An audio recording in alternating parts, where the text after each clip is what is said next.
Dear students, आज मैं class 9 biology chapter में the fundamental unit of life जो एनसीईआरटी में बायो का प्रथम चैप्टर है, मैं सेल के बारे में बता रहा हूँ।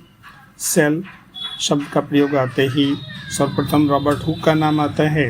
रॉबर्ट हुक ने सर्वप्रथम कॉर्क के एक पतले स्लाइस को अपने बने हुए माइक्रोस्कोप में देखा और उसमें हनीकॉम्ब यानी मधुमक्खी के छत्ते जैसे कुछ चैम्बर को देखकर उसका नाम सेल दिया। इस तरह सेल शब्द का प्रयोग सर्वप्रथम रॉबर्ट हुक ने किया।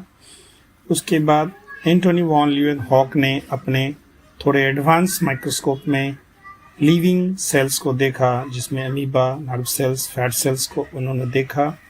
उसके बाद इस तरह सेल के बारे में जानकारी हुई। सेल किसी भी लिविंग बॉडी का एक फंडामेंटल यूनिट है। यूँ कहें तो cell smallest structural and functional unit है।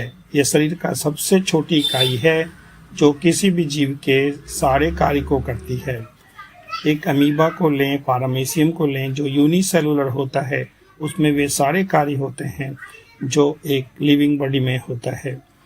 इस तरह से जब हाई डेवलप माइक्रोस्कोप का आविष्कार हो गया तो उसके बाद सेल को अच्छी तरह से देखा जाने लगा और कंपाउंड माइक्रोस्कोप के बाद इलेक्ट्रॉन माइक्रोस्कोप का आविष्कार हुआ।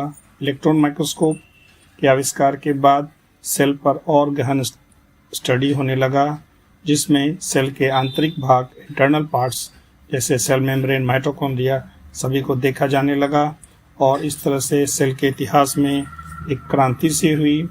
माइक्रोस्कोप के डेवलपमेंट के बाद ही सेल का पूर्ण तरह से आविष्कार हुआ और सेल को अच्छी तरह से देखा जाने लगा।